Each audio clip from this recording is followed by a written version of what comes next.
دیکھیں اس میں دو چیزیں ہیں، دو یہاں پر فلسفے بیان کیے جاتے ہیں۔ ایک فلسفہ یہ ہے کہ جناب آپ کا ووٹر غم اور غصے میں نکلے گا، اور جناب جتنا ظلم ہو رہا ہے مبینہ طور پہ اس کا جا کر بدلہ لے گا وہ ووٹ کے ذریعے۔ جبکہ دوسرا اس کا امپیکٹ یہ ہے کہ چونکہ پاکستان تحریک انصاف کوئی پولیٹیکل پارٹی اس طرح نہیں ہے، کوئی نظریہ نہیں ہے، کوئی تحریک نہیں ہے، یہ تو خان صاحب کے فینز ہیں، یہ تو ان کا کلٹ ہے۔ اور جب ان کو یہ نظر آئے گا کہ عمران خان جو ہے اب ہمیں آگے نظر نہیں آ رہے، تو اس کا نتیجہ یہ نکلے گا کہ وہاں پر کوئی بھی امیدوار ہو وہ کہیں گے مائی فٹ، ہم نے کیا لینا ہے ان امیدواروں سے، اگر خان صاحب نہیں ہے تو پھر کچھ بھی نہیں ہے۔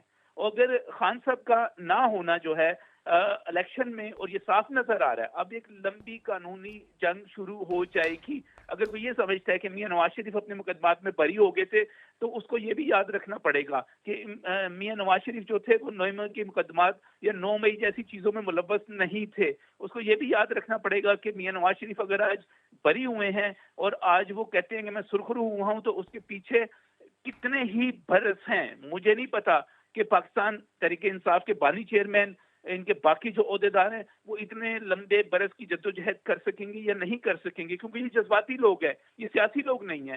تو آنے والے دنوں میں دونوں چیزیں ہو سکتی ہیں۔ پاکستان تحریک انصاف ممکنہ طور پر انتخابات کا بائیکاٹ بھی کر سکتی ہے، اور اس کے بعد اس کو کالعدم قرار دینے کی جو ساری کی ساری ایک اٹیمپٹ ہے وہ بھی شروع ہو سکتی ہے، اور وہ اپنے منطقی انجام تک پہنچ سکتی ہے۔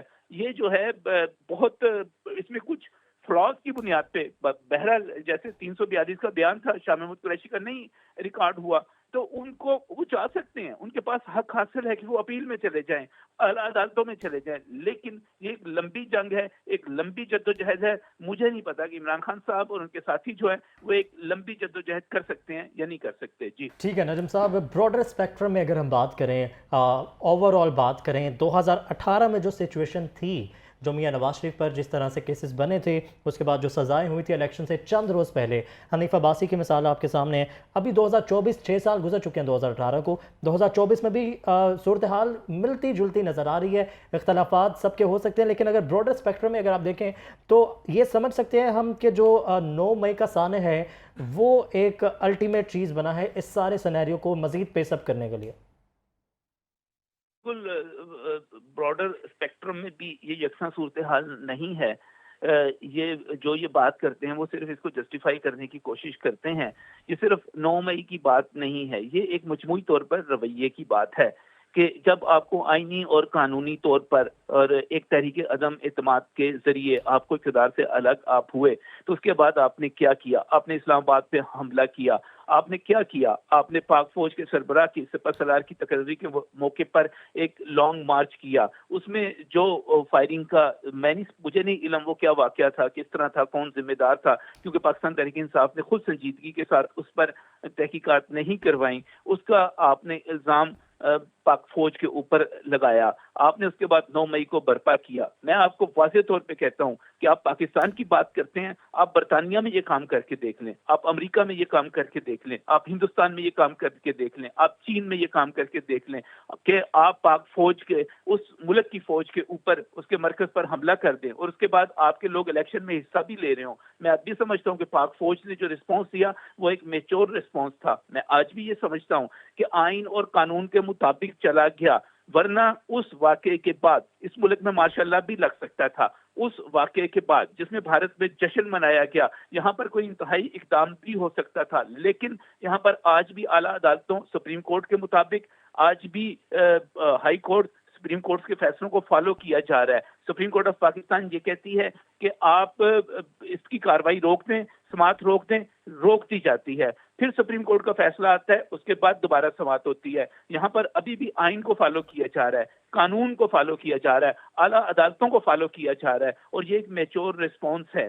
پاک فوج نے بہت میچور رسپانس دیا۔ میں سمجھتا ہوں کہ اب وقت آ گیا ہے کہ عمران خان صاحب جو آج بھی بیان دیتے ہیں تو مجیب الرحمان کے حوالے دیتے ہیں، آج بھی ان کے لوگ یہاں پر خاکم بددہن وجاہت احسان خان جیسے لوگ اور ان کے معید پیر زادہ جیسے لوگ پاکستان کے خلاف ہردہ سرائیاں کرتے ہیں، یہ کہتے ہیں کہ 65 کی جنگ میں پاکستان کا جو اہم ترین شہر سیالکوٹ ہے، جہاں پہ چونڈا کی اتنی بڑی جنگ ہوئی تھی، ٹینکوں کی جنگ ہوئی تھی، بھارت کے پاس چلا جاتا اس وجہ سے کہ وہاں پر آپ جیتتے ہوئے نظر نہیں آ رہے۔ میں لعنت بھیجتا ہوں ایسے شعور کے اوپر جو پاکستان کے خلاف ہو، جو اس ریاست کے خلاف ہو، اس دھرتی ماں کے خلاف ہو جس کو ہمارے آباء و اجداد نے بہت قربانیاں دے کر حاصل کیا۔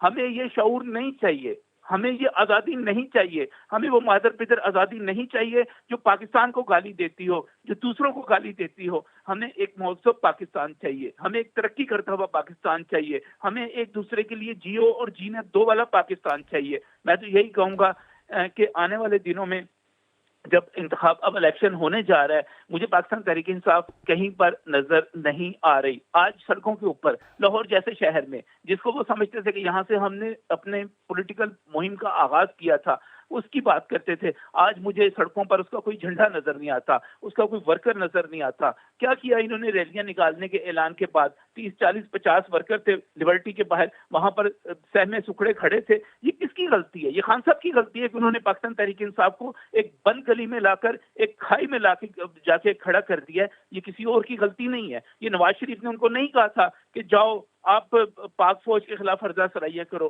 انہوں نے نہیں کہا تھا کہ اسلام آباد میں جا کے حملے کر دو، انہوں نے نہیں کہا تھا 9 مئی کا پلان کرو، انہوں نے نہیں کہا تھا کہ یہاں پہ ڈرٹی ہیری جیسے الفاظ استعمال کرو، انہوں نے نہیں کہا تھا کہ پاکستان فوج کے سربراہ کو میر جعفر اور میر صادق کہو۔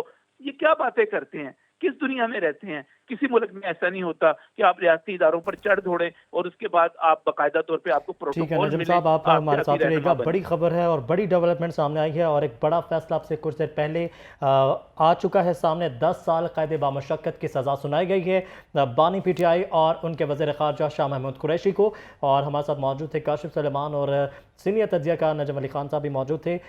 مزید اس پر گفتگو جاری رہے گی، ایک بڑی خبر ہے، لیکن ابھی آپ کو یہ بتاتے چلیں کہ 342 کا جو بیان ہے بانی پی ٹی آئی کا، وہ کمرہ عدالت میں ریکارڈ کیا گیا ہے، اور ابھی تازہ ترین اپڈیٹ یہ ہے کہ بیرسٹر گوہر کا بیان سامنے آیا ہے۔ ان کے مطابق آئین اور قانون سے ہٹ کر نظام چلایا جا رہا ہے۔